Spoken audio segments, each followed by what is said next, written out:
প্রথমে একটা বৃত্ত আঁকি।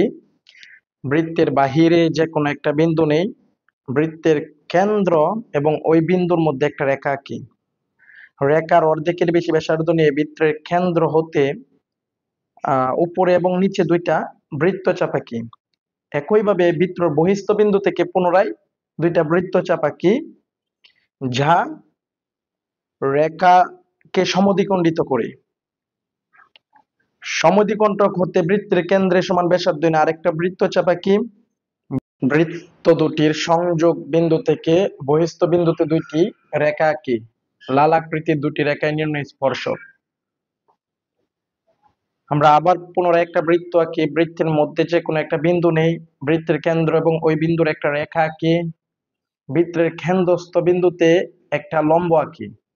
কাটার কম্পাস দিয়ে আমরা একটা লম্ব আঁকি। আমরা প্রত্যেকে লম্ব আঁকতে পারি।